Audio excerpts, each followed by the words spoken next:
Welcome, everybody, and thank you for participating in this webinar on financing infill development in the San Joaquin Valley. As Keith said, my name's David Mogavero. I'm a board member of the Council of Infill Builders. That's a nonprofit that advocates at the Capitol heavily for infill development throughout the state of California.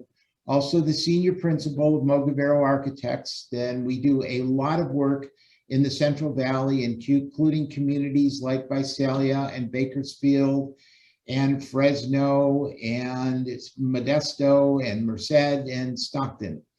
The Council of Infill Builders is really pleased to host this webinar with the Fresno Metro Ministry. We have an exciting lineup of speakers today, and we'll have time, as Christian pointed out, for questions near the end. First, I'd like to announce that today the Council of Infill Builders is releasing the new report, Financing Valley Infill, How to Boost Sustainable Development in the San Joaquin Valley.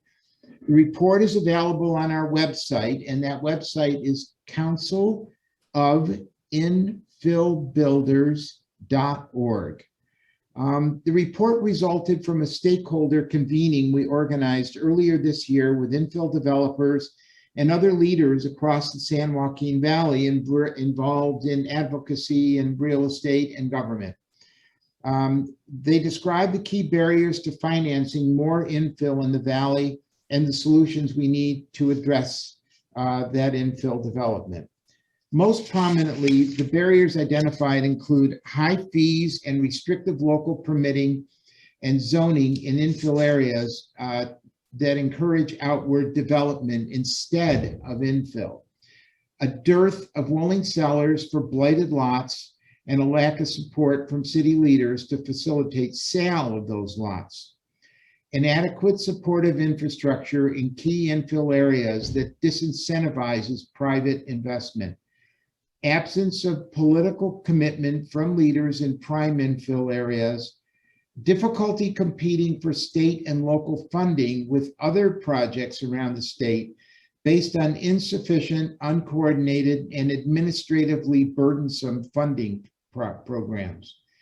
And last but not least, high construction costs. And since this report has been put together, that has only accelerated.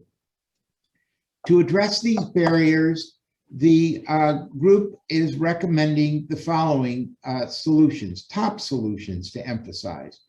Reform local fees for infill projects by accounting for the true costs of infill versus the true cost of peripheral sprawl development projects. Invest in infill infrastructure to improve amenities and avoid saddling most or all of the costs on pioneer projects. Reform zoning for infill by making it easier and faster to permit meritorious projects. In Sacramento, we can now do virtually all of the high density infill work we do by right with virtually no entitlement process. Assemble infill land parcels through land banking with incentives for owners to sell. Harmonize state and local funding and financing opportunities for projects. Mobilize residents to support infill projects. This is key, particularly with outreach to residents of low-income, disadvantaged communities. Assess and address the causes of high construction costs and convene state and local leaders to advance solutions. These strategies are really, really critical because the implications of peripheral sprawl development versus infill development are significant for your community. All environmental impacts eventually translate into economic impacts. Those economic impacts include things like higher cost of living for families. Owning automobiles is expensive as housing families. The average American automobile costs $11,000 a year to support. Infill development diminishes the need for those families to own automobiles. Then there's the health effects, whether it be air quality, and everybody knows the San Joaquin Valley has challenging air quality circumstances. or it be the cost of accidents. There's 2.5 million people injured in automobile accidents in America every year. If we can do infill development and get people out of cars, that's going to help that situation. And then there's the cost for government. Low density sprawl does not pay for itself. When you build in peripheral areas, you're adding new infrastructure to the community that local government has to maintain. That maintenance cost is a burden for local government. And the operations of police and fire departments are more expensive with low density sprawl development. And finally, and perhaps most importantly, because the San Joaquin Valley is so heavily dependent upon the agricultural economy, a lot of the Central Valley and San Joaquin communities are founded near the best agricultural soils. When you do peripheral sprawl development, you are building on the best soils in the Central Valley. So the fact is that the Central Valley has a plethora of empty and underutilized properties within the existing fabric of the community. If growth is focused on infill, it will result in reinvestment in neighborhoods and communities that need that reinvestment. So the infill builders would encourage you to do your best to focus on infill development versus sprawl. You can also sign up for a member of the Council of Infill Builders on our website. We would love to have you join us and help our cause and help promote infill development at the state capitol. And with that, I'm pleased to hand things back over to Keith, who's already introduced himself, and the participants in our stakeholder convening, and a longtime partner of ours and the agents of change for Fresno and the San Joaquin Valley. Take it away, Keith. Hey, David, thank you very much for those comments. And before I introduce Thomas Esqueda, our beloved Fresno City Manager, who really supports a lot of our work, I just want to say that Better Blackstone is an initiative that we started a long time ago, but we're part of a larger group of CBOs who care about infill, who care about neighborhood revitalization. It's called the Fresno Community Economic Development Partnership, and we have some members on the call today. I also want to elevate the fact that we have had great partnerships around these very issues with Caltrans, with the Fresno Council of Governments, with the City of Fresno, Strategic Growth Council, OPR, and HCD. So we've got really great connections here. We think we can get a lot of work done if we actually work together and across some of these boundaries. So without further ado, please let me introduce Thomas Esqueda, our city manager. Tommy is leading the implementation of public policy priorities adopted by the Mayor and City Council of Fresno. He works with city staff and community stakeholders to optimize city operations, improve customer service, improve program and service quality, and improve the efficiency and effectiveness of program and service delivery. Tommy's got a 32-year career. He's worked for local government as either a private sector consultant or executive level department director. Most recently, Tommy served as the Fresno State University's first ever Associate Vice President for Water and Sustainability. And before that, he served as the city's public utilities director. That's where I met him. Tommy was born in Sanger. He graduated with a bachelor's degree in civil engineering from San Jose State University. He remains a licensed professional engineer in multiple states. Tommy, please share with us. Okay, great. Thank you, Keith. And thank you, everybody. This is a very impressive event, very impressive panel. So thank you so much. Very humbled to be here. So, you know, one of the things you'll hear about the city of Fresno, and depending on which newspaper you read, our housing market is on fire here. And I guess I would characterize it more as we are a city in a housing crisis. We just have a demand for housing right now that exceeds the available inventory. In talking with some of our local builders, they will tell you that the #1 location where they're getting their website hits for people looking to purchase homes here in Fresno are coming out of the Bay Area and Southern California. We have a number of companies that are looking to relocate to the city of Fresno, primarily because, you know, the housing is affordable relative to other geographies, and, you know, they want to make a place for their employees that they could own a home. But right now we were in a housing crisis. We've got an inventory imbalance. One of the things we're really focused on is trying to develop some workforce housing along our transit corridors. Blackstone is one of our transit corridors. Ventura Kings Canyon is one of our transit corridors. And then with the high-speed rail station scheduled to arrive here in downtown, our downtown area is also kind of one of our primary corridors right now. The challenge that we're kind of seeing in the market after talking with a lot of the developers, we kind of think of it as the holy trinity of the kind of agencies or entities we're looking for, is that parties that own land and control land, parties that have the financing in place and ready to go, and then parties that have the development experience. What we're observing here in Fresno is that we got people that either have two or three or one of the three. And so our challenge has been to try and figure out how do we put all these people together so that we could get some of these projects built and get this housing inventory imbalance kind of corrected that we can. The city has established incentives for workforce housing or for housing in general on the infill side. So we have incentives for offsite improvements that may be required. We have incentives for impact fees and development fees. And I want to clarify how we're doing the incentives. We're not doing the incentives in a way where we're waiving those things. We're just providing an alternative source of funding. Police impact fees, fire impact fees.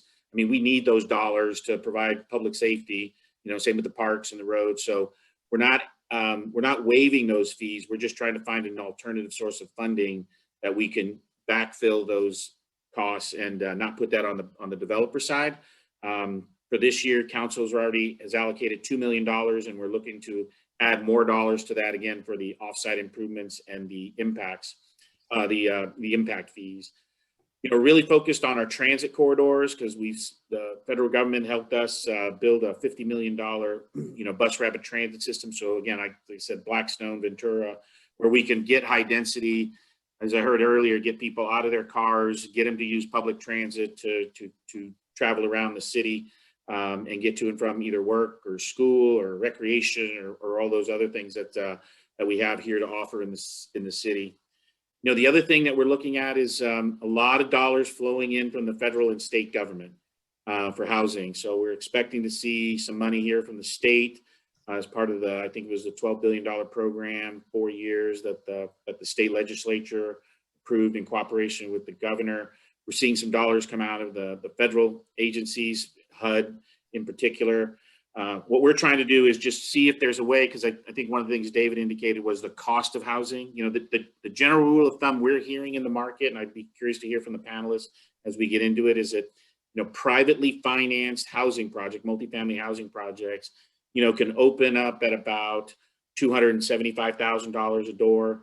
But when you go into a publicly financed project, whether that publicly financing comes from the state, the feds, or local government, the price goes to about $400,000 a door. And so the cost of the housing is certainly a concern. And we're trying to figure out how to get these dollars in and deploy them in a way that we don't trigger some of the things that increase the cost. But that continues to be a challenge, and we're looking for that.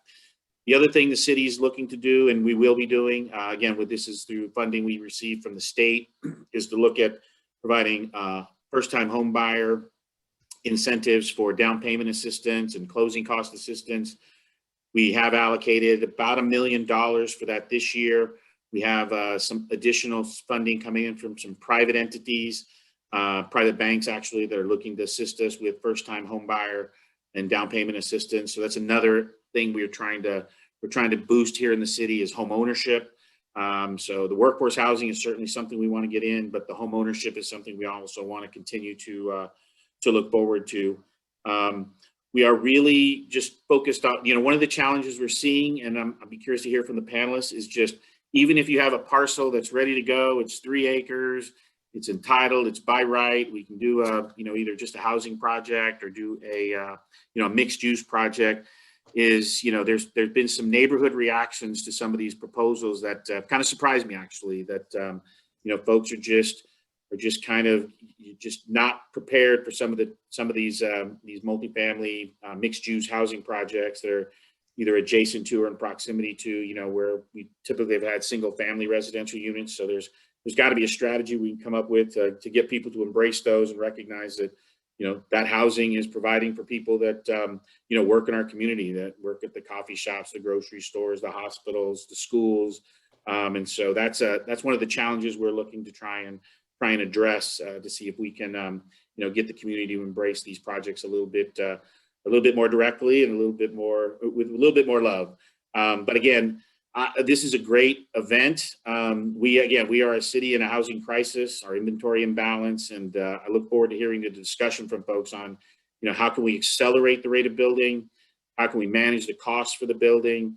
And how can we do these projects in a way that are compatible with other uses that are nearby, so that we can get the neighboring communities to support and embrace them. Those are kind of the challenges that we're looking to face, and look forward to the discussion. So I can't thank you all enough for letting me come to speak to you today and participate and learn from subject matter experts. Thank you, Keith. Tommy, thank you so much for this. And I do want to highlight that the document that's being released today is a great blueprint for us to have these discussions. And I think it's really important to hear right off the bat from an affordable housing developer with a lot of experience. Jessica Hoff-Berzac is the co-owner and principal of Upholdings and has 20 years of affordable development experience and has created hundreds of affordable housing units and developed a pipeline of thousands more. Jessica specializes in creating community partnerships, I can attest to that, with service providers and nonprofit organizations, and is dedicated to creating opportunities for special needs individuals to live in affordable and supportive housing. She facilitates the Upholdings development process, including site acquisitions, local entitlements, financing strategy and project design, closings, and program compliance. Jessica is well-versed in the process of community engagement and knows the importance of building a project and a team with a broad network of support. It's my pleasure to introduce Jessica Hoff-Berzac. Jessica. Good morning. Thank you so much, Keith. It's nice to be with you all this morning. I identified first as an affordable housing developer and then as a supportive housing developer, and actually kind of just recently have labeled myself an infill developer. When I look at the projects we do, I think for us, they were the projects that made the most sense for the communities that we look to serve, and they happen to be infill. So I thought I would present to you two projects we're very actively working on. Some are kind of partially funded, hoping to start construction in the year and a half ahead. And we'll talk about some of the challenges that come with doing infill within the affordable housing realm, particularly mixed use. So Christian, if you would share my slides, I would be so grateful. Next slide. So today I'm going to talk about two projects, both on that Blackstone corridor that you've heard mentioned in Fresno. Certainly from my lifelong of being a Fresnan, what I would call the heart of Fresno, Libre Commons is at Shaw and Blackstone, and Dakota, maybe to be renamed, is at Dakota and Blackstone. Next slide. The Dakota is a senior housing development. We're working in partnership with Christian Church Homes and RH Community Builders. This project is adjacent to a home key project that we also did, and is a currently vacant, underutilized, empty, old ballroom restaurant, not serving the city. And so we said we clearly need to improve things here, and really directly in response to the general plan, the calls that the city has made for what they'd like to see. We are working on an age-restricted building with a first floor public-facing community senior center. Next slide. As you can see, it's a 4-story building, really bringing the development all the way out to the street, which, if you know Fresno, is a real shift from having parking lots that line our streets. It's 99 total units, all age-restricted. Includes a fitness facility, community room, library, service offices, looking to integrate services that allow aging in place, working on adding a veterans component, and robust resident services to allow people to stay in their homes, hopefully for the duration of their lives. The general plan does call for mixed use. So in partnership with the city and the council member, we're working on a public-facing senior center that would augment those services for the community at large, specifically because we're off that incredible opportunity for transit. Next slide. So infill challenges, we are fortunate here that we're zoned appropriately. So we're technically a by right development, which does, I will say, take most of the hurdles out of the way when it comes to development. So we're thankful for the work that has been done before us in terms of the general plan and the zoning changes. We're very fortunate to be on that infrastructure that exists, the transit, those kinds of things. Definitely benefit from affordable housing density bonuses, both at the state and the local levels. You know, we wouldn't be able to do the kind of density we need without some of those pieces in place. Those impact fee waivers, not the right word, as Tommy explained, but the city helping us on impact fees is certainly really beneficial. And it's worth noting, it would be really challenging for us to compete at the statewide level without some of these city pieces in place. We should, fingers crossed, be awarded an IIG grant from the state. And without some of those pieces that the city has laid out for us, we would not be successful in those programs. Next slide. I'm going fast because I was told I had to keep it to 8 minutes. This is another project we're really excited about. As a lifelong Fresnan, this is a forever vacant lot that's never had development on it. Ripe for opportunity, right at the core of Blackstone and Shaw, which is two major thoroughfares that have been really neglected, I would say, for years and years, as we've seen some of that sprawl development. This project, newly renamed Libre Commons, we're working in partnership with the amazing self-help enterprises, Fresno County, and the Fresno Housing Authority. Again, pending IIG grant here, which we're fortunate hopefully should be competitive, in large part because there is a Central Valley set aside for that program, which is one of the only ways that we can sometimes compete. And then we have a pending MHP application as well. And we also need, of course, city funding on this project. Next slide. This is 123 units. It's 4 stories on one side, 5 on the other. That's in response to some of the community interactions we had. This was, interestingly, we had a much larger mixed use component on the first floor originally. Some of the neighbors pushed back really hard on the traffic and density impact of having that much residential with the commercial. So through the community development process, one of the concessions we made was to reduce that commercial piece because of the parking impact and the reduction that that made on the project. Didn't necessarily make all of the neighbors happy by any means, but we felt it was a critical amendment to make because of the parking restrictions on a site that's as dense as we're trying to get to, which is far below what code would actually allow, interestingly, but certainly significantly more dense and vertical than Fresno has seen before, which we're excited about. Project includes integrated special needs units, community room, fitness room, really large rooftop deck and open space that we're excited about, and lots of play spaces for kids. Next slide. So the challenge on this project has been really one of coordination and mismatch with local and state programs, I would say. We are on a city-county line, and that is a challenge to figure out how to have some of the neighborhood amenities that we really need for an infill development. Is very challenging. And then unfortunately, it's really hard sometimes to compete as a high density infill development in the Central Valley because we don't have light rail. We can't hit our GHG targets in order to be competitive. We were fully prepared to submit an AHSC application and we were not competitive enough. Because we couldn't find bike paths that worked with the city and the county in partnership with each other. We didn't have the right GHG reductions because of you know what exists in Fresno versus what exists in the Bay Area, and this program does not have a Central Valley set aside. So that's a real challenge for us to figure out how to fund these programs, how to pursue infill, high density, mixed use, transit oriented developments, you know, that is meeting all the boxes of what we want, but doesn't necessarily link up with some of the funding sources. So hands down, that's our largest challenge. Next slide. That's it. So those are 2 projects. Challenges being what they are, you know, we firmly believe they're what's right for the city. Despite them comments I made about some pushback, the support has been overwhelming. We've received support from, dozens and dozens of community organizations saying, the people we serve in Fresno desperately need this housing. They want this housing, they want to ride their bikes, they don't want to be car dependent.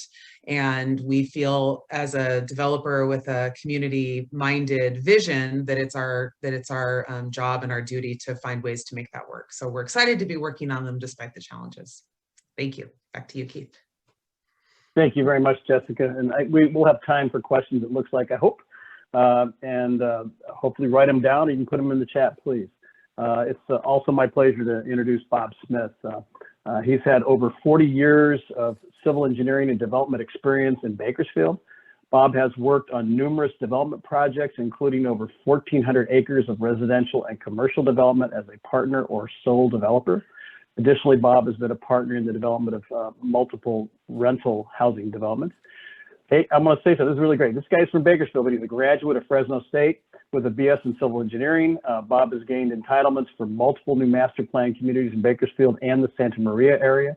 Bob is deeply involved in the improvement of the Bakersfield community. As a Bakersfield resident for 41 years, he has served as a board member for the Bakersfield Christian High School, founded Bike Bakersfield, a nonprofit organization which promotes bicycling for everyday transportation, and was elected to the Bakersfield City Council to represent Northwest Bakersfield in 2012, and was subsequently re-elected in 2014 and 2018. He is also currently chairman of the Kern Council of Governments. Please welcome Bob Smith. Thank you, Keith. It's a pleasure to be here today and talk about what we're trying to do in Bakersfield. If you can put my slides up, I will get started. Are they up? Here we go. Great, thank you. So this is a shot of the street that we did our first project on. We do market rate housing in downtown Bakersfield with the idea that we want to redevelop downtown to create a more walkable, bikeable community downtown and create those attractions, and market rate housing helps bring people with disposable income to support other businesses to come back downtown. So on the left side of there is the first project. This slide shows the massing of downtown Bakersfield. We are 4 blocks east of what was historically the retail corridor, Chester Avenue and Central Park. We don't have any adjacent housing. We are in an old industrial area and old retail area, so it's mostly empty storefronts that we're starting with. Next slide, please. So this shows the 3 projects that we've done. The 17th place was our first project. It was a townhome style, kind of a transformation for people that are used to suburbia. They're with the townhome. The parking garage is on the bottom, and the second floor is the living space, and top floor. So there's nobody above you. Top floor is bedroom. Our second project, the Q, is under construction right now. It's just 1 block away. And then our third project, the 918, we're just finishing up our funding, and we'll start construction first quarter of next year. So like I said, we're market rate, and so we raise money in the community, and I guess that's what it takes to do market rate housing. We knock on the doors, we're community boosters, and if we want to develop downtown Bakersfield, then we need community input. So we've raised the private equity within the community, and then got conventional bank financing for the rest. That's again a picture of the first slide of the first project. Next slide, please. This is one that's under construction. It's 4-story. It's elevator flats, more urban project. Again, the first project everybody had a parking garage, which you're used to if you're in suburbia. This project has carports. We don't provide any amenities other than a courtyard and outdoor space. Our belief is that downtown is the amenity.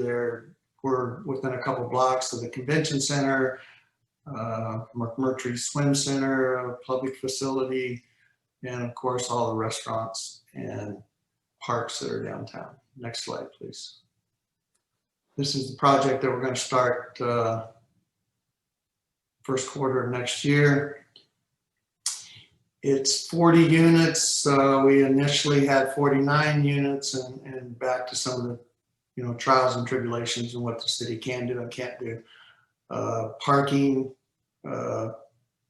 determines what you can and can't do. So we had a change in staff and a change in interpretation of parking standards. So that's mentioned in the report.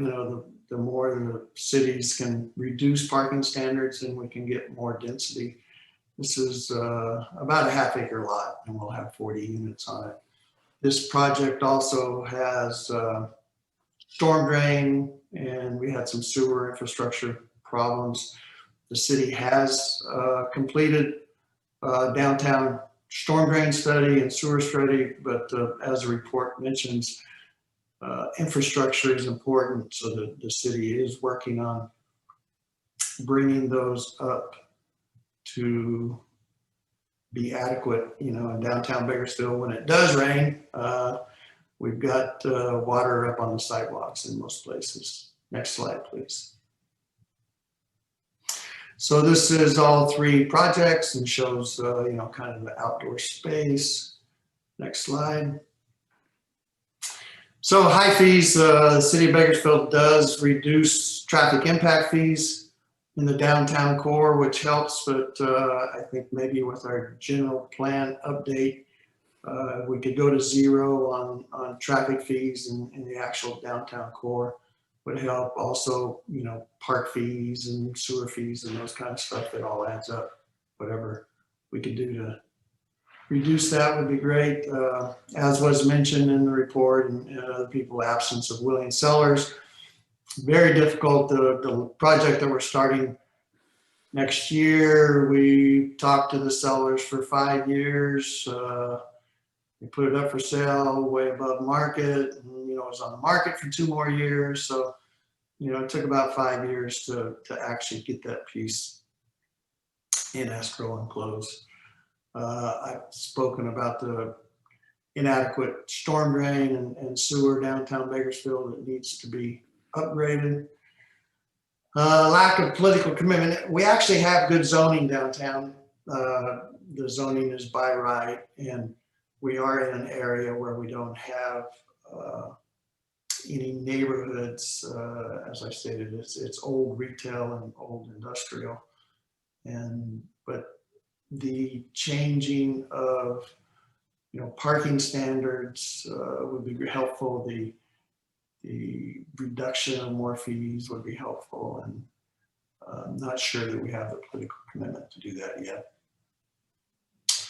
Again, government funded improvements, and what has really helped us raise money is the opportunity zones that the federal tax law of 17 changed, and about half of our investors now are using capital gains to invest in our projects. And so if the state, could do something along that same line, it would help feed more money into these types of neighborhoods.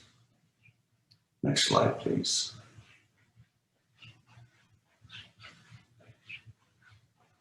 And that's just a couple pictures. So we believe in downtown, and the next slide has my contact information.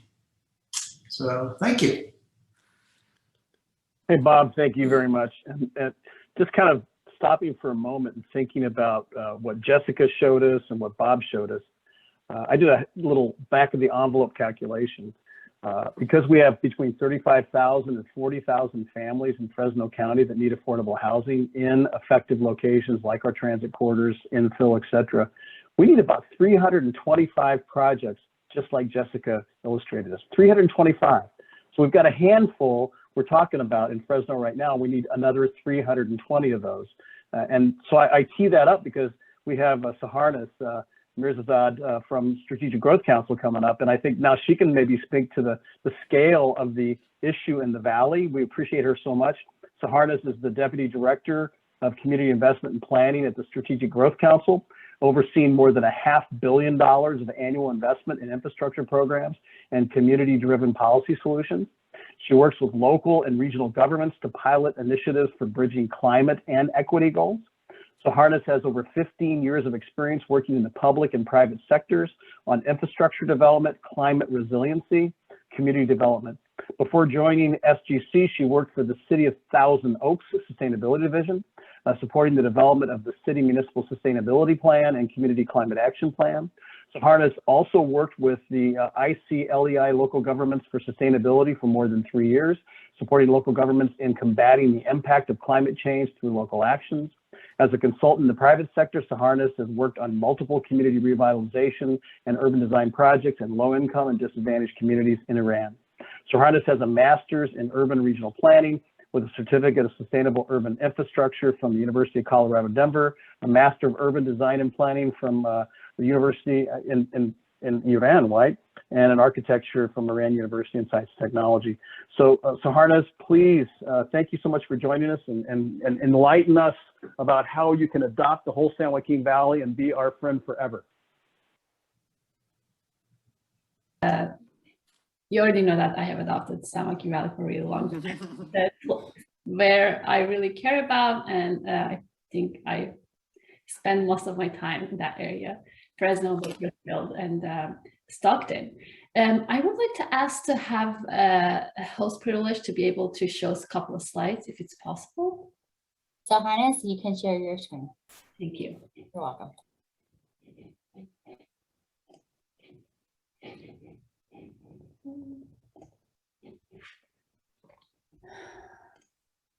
Let's see, it works. Can you see my screen? Coming, yes. Great. Thank you. Okay. So I would like to start first with who am I representing here? I'm sure many of you have heard about California Strategic Growth Council, but our vision is healthy, thriving, and resilient communities for all, and our mission is that the council is to coordinate and work collaboratively with public agencies, communities, stakeholders to achieve sustainability, equity, economic prosperity, and quality of life for all in California. So we are a relatively new organization. We were established in 2008 with a lengthy mandate to help the state achieve many of its goals related to land use. We have a council of 10 members. Most of them are secretaries of the states, with 3 public members, 1 appointed by Senate Pro Tem, 1 by Speaker, and 1 by the governor, and the chair of the Office of Planning and Research.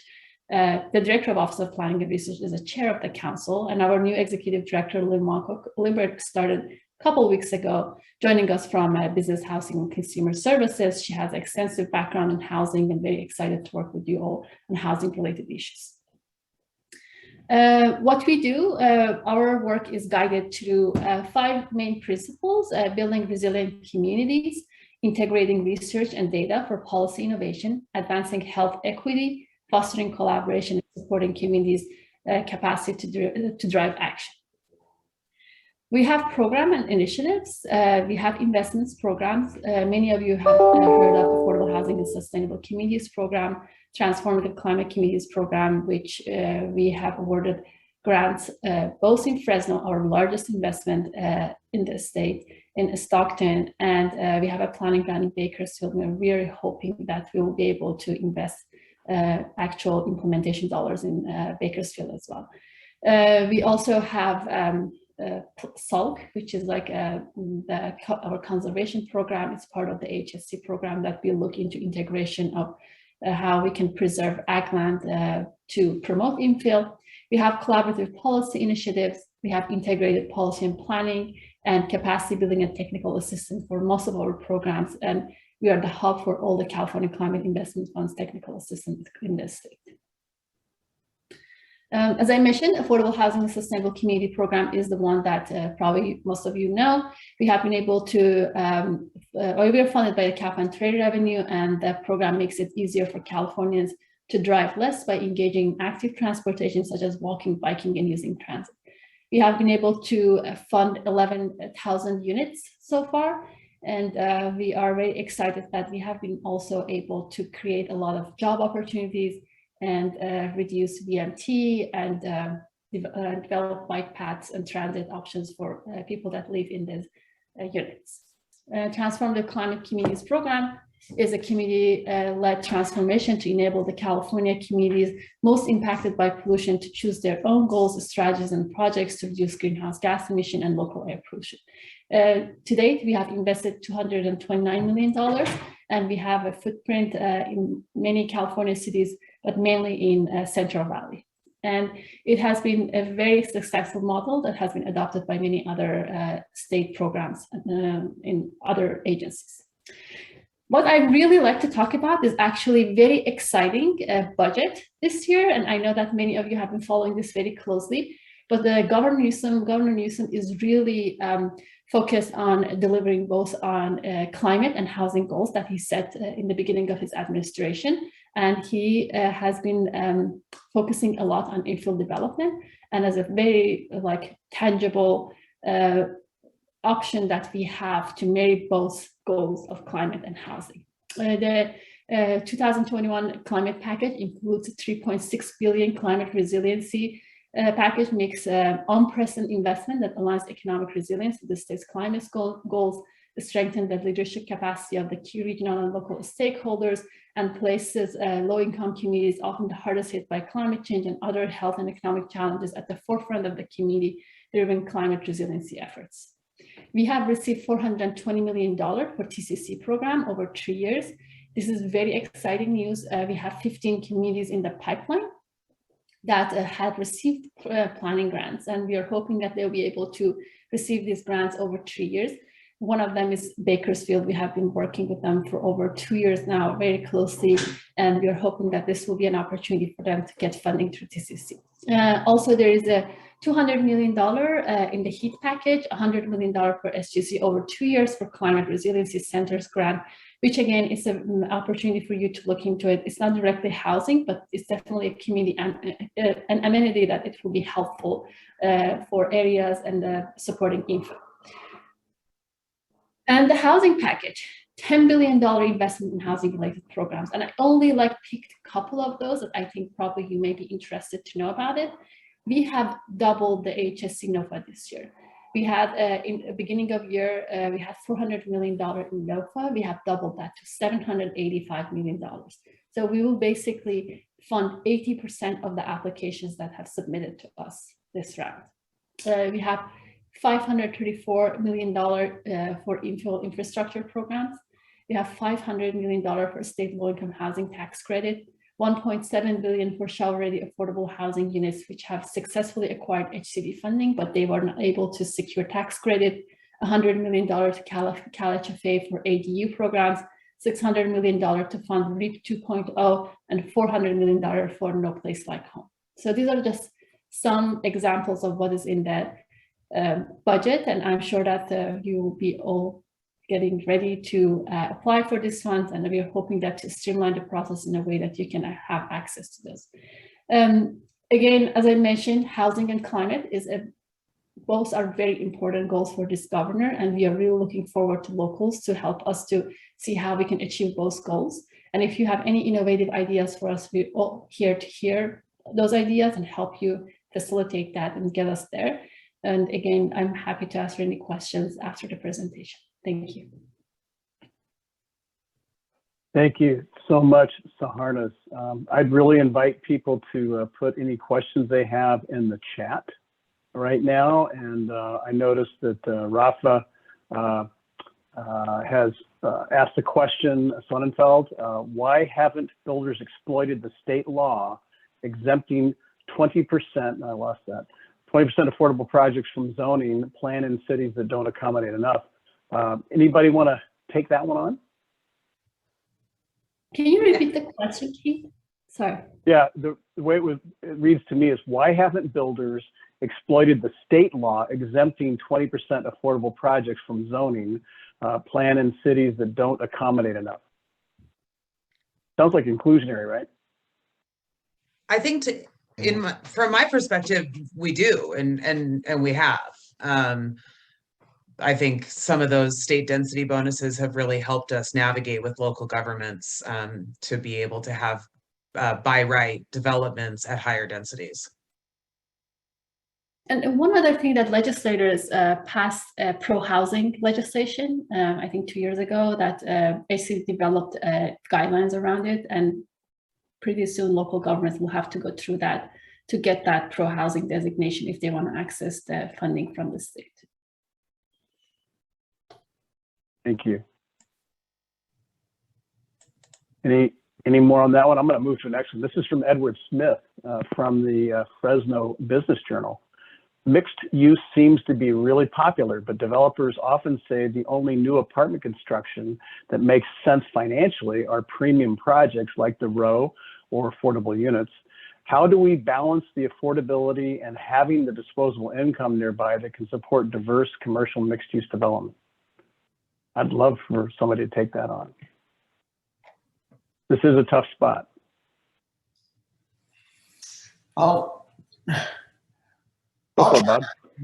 We're doing market rate. We don't do mixed use because I think there's plenty in downtown areas all up and down the valley. There's plenty of empty retail space that can fill in. Once you have market rate housing, you have people with disposable income living in the area. So I guess that's my answer is you know, we bring market rate, and market rate brings disposable dollars to help with the other retail.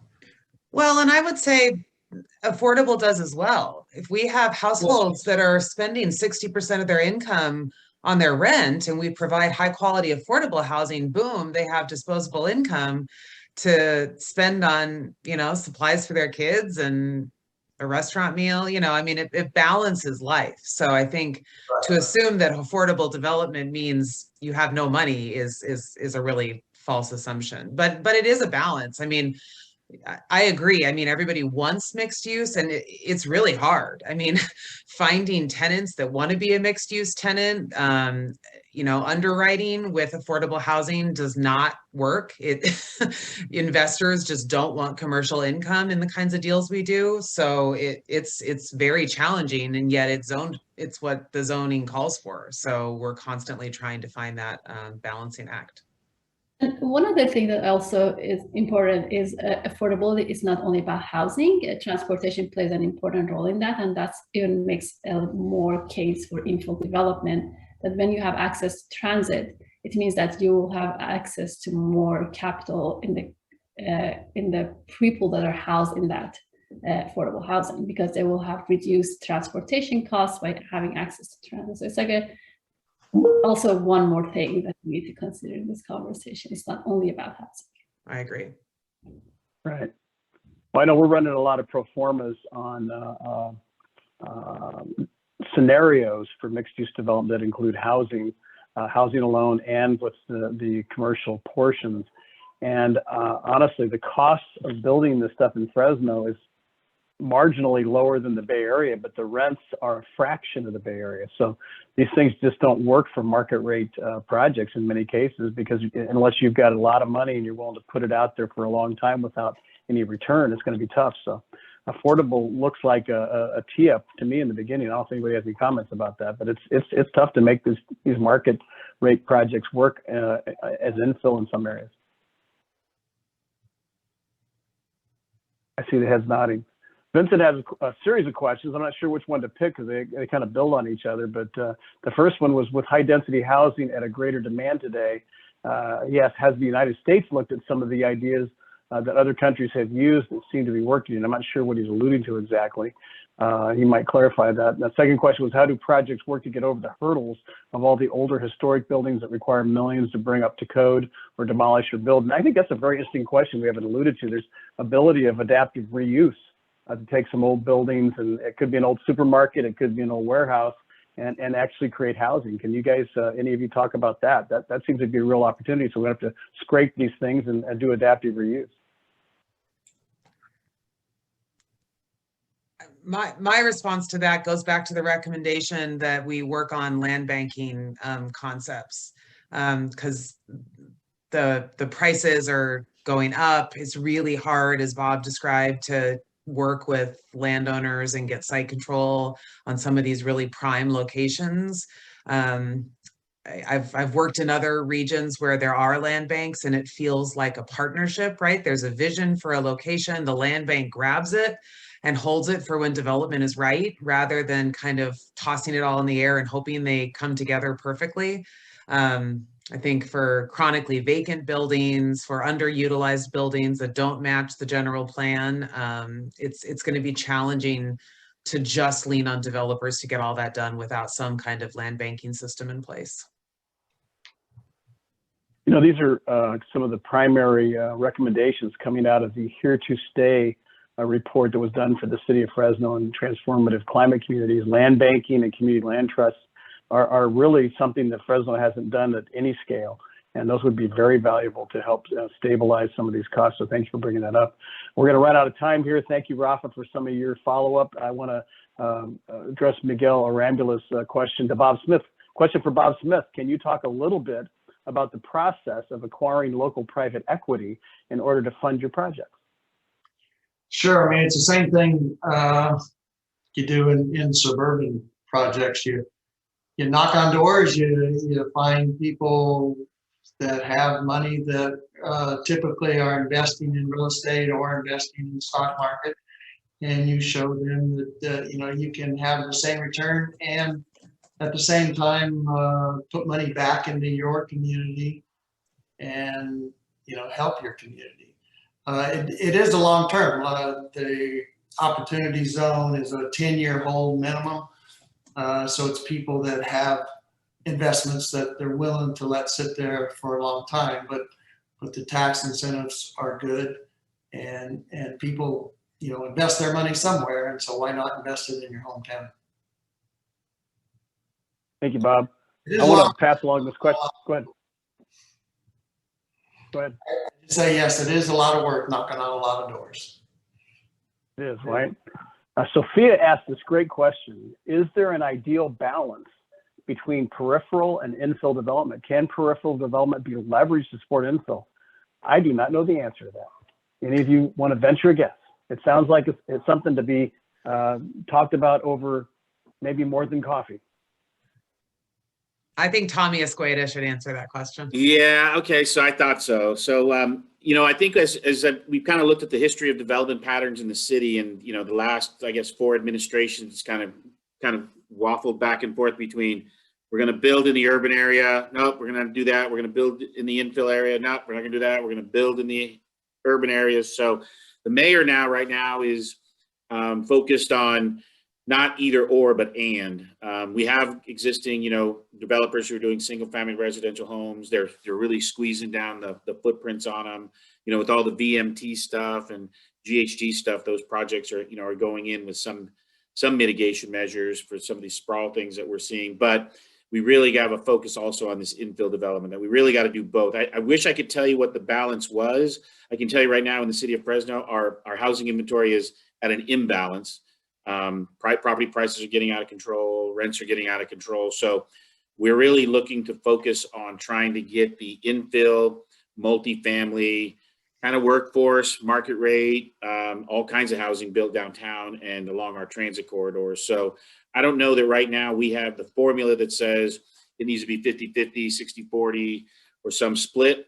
But based on what we're seeing, we need to reactivate our downtown areas and our transit corridors, because it's just a lot of vacant storefronts that just are not providing any value or benefit to the community. So let's build the housing there. So I don't have the formula, but I can tell you right now in the city of Fresno, it's not an either or, it's an and, with a heavy emphasis on this infill housing. And that seems to be where the state dollars and the federal dollars are kind of focusing as well. So I think it kind of supports and complements that to help us make it easier, at least financially, if we can. So again, don't have the formula, but we're doing both.